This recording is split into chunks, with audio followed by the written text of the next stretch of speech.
My 3 weeks in Italy unfortunately are over, and now it's time to just do a recap of the toiletries that I brought, because as you may know, I traveled with my most minimalist pouch ever. I wanted to experiment a little bit to see if there's anything I can minimize, and today I just wanted to share with you what worked, what didn't work, and what I would do differently next time.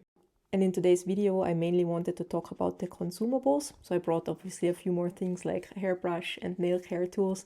And if you want to know what else I brought, then I will link the first video in the description.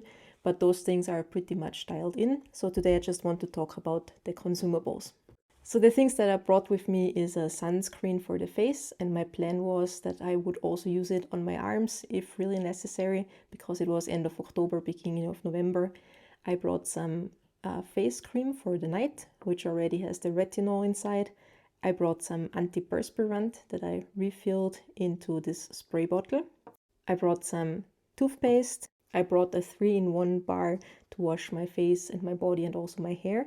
And I also brought a chapstick. I did not show that in the last video because I never have it in my toiletries, but it's in my EDC and I always have it on me. And now let's get those things out of the way and talk about what worked. The first thing that worked really nicely for me is this 3-in-1 soap bar. I transported it again in my Matador soap pouch. I always keep it in one of those plastic soap savers so I can hang it up in the shower to dry. This bar that I used is from Freiöl. It's a German company and it's their 3-in-1 soap-free bar. And I really enjoyed using this thing. It smells very good. It made a lot of foam, so it was easy to wash my hair with it. And also my scalp and also my hair really liked it. I did not bring any additional moisturizer, but after like 2 weeks of using it, my hair just became very shiny. I even received lots of comments on my last video that my hair looks very healthy. So that is all thanks to this bar alone.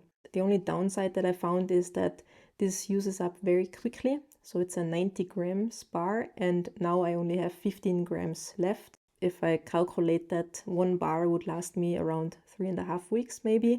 But just from the way it worked, it was really great. And I would totally travel with it again on shorter trips. And that being said, I'm on a research mission now. I think apart from 1 or 2 ingredients, why this thing works so well for me and my hair is the pH value. So this bar has a pH value of 5.5. So now I ordered an assortment of cheaper soaps with that pH value, and I want to test them over the next few weeks to see if I'm onto something with my suspicion there. But I will keep you updated. So the next thing that worked very well for me is my sunscreen. I brought this one from Beauty of Joseon, and as you can see, it's not the same one that I showed you in the video. In the video, I was saying that I would bring this one because my package with this one was lost in the mail, so I quickly needed a replacement. I totally agree with the commenters that you should always test products before you leave. I did that for a few days. I also mentioned in the video that it's not my favorite, this sunscreen from Garnier. So on the day of my departure, finally my missing package arrived, so I quickly switched them out and I traveled with this one. It would be too expensive for me to use it every day on my arms, but just for a few days, instead of bringing another sunscreen for my body, this worked very well for me. The third thing that worked very well is toothpaste. I brought this one because I want to empty it, because I want to reuse the tube.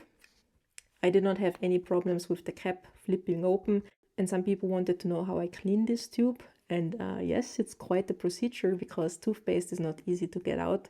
So for me, cleaning them out usually takes a few days. I usually rinse them out with hot water and then I just, without the cap, put them like this.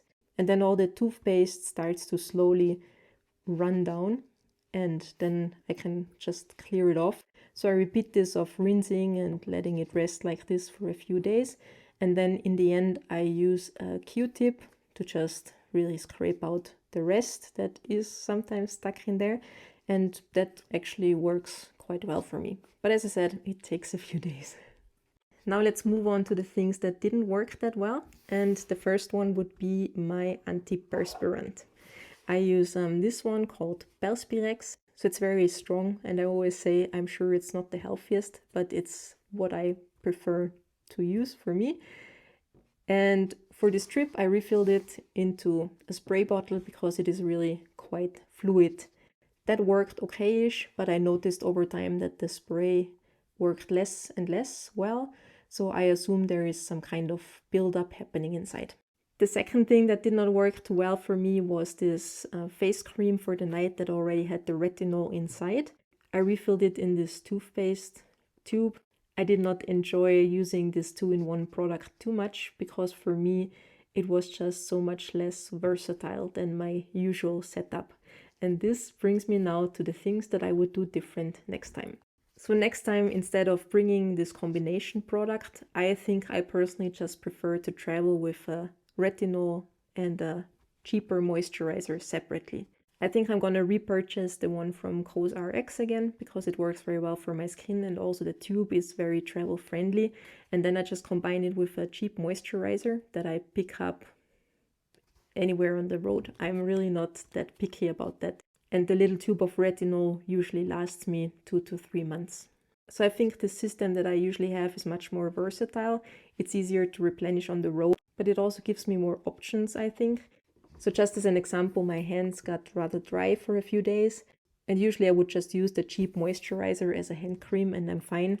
In this case, I had to use the retinol cream and I don't know, just didn't work as nicely, and also it doesn't feel that nice to my wallet, I would say, to use a 17-18 euros cream on my hands. The next thing I would do different is I would not refill my antiperspirant into a spray bottle anymore. I was kind of expecting some buildup, but since it's very fluid, I still wanted to give it a try, because if you don't try, you never know. But honestly, the main point for me, considering what a mess it was to try to get this rollerball out of there, was a huge mess. And considering that this is just so small and usually lasts me 2 to 3 months, I only apply it every 4 days. Here in the back it even says it's 5 days. I would just spare myself all this work and all this mess and all this work of cleaning up my mess afterwards and just travel with this one in the future. Someone was asking if this is still working when you shower a lot. The correct way to use it actually is to apply it at night and then rinse it off in the morning. And I did not notice any reduction if I shower in those few days or if I go swimming. So I really enjoy using this small antiperspirant. Another thing I would do different is that next time I would definitely bring my razor with me. I'm someone who prefers doing that, and 3 weeks now was kind of my personal limit. So if you enjoyed this video and you want to learn more about minimalist travel, I created kind of a course playlist here on YouTube. You can watch it for free. I just took my more educational videos and arranged them in a logical order. And I will link the playlist somewhere right here for you. If you want to know how my research project goes with my pH values, soap bars, if I'm really onto something, then consider subscribing to my monthly newsletter or to this channel. Would make me very happy. And other than that, thank you so much for watching, and I'm looking forward to seeing you in the next video. Bye!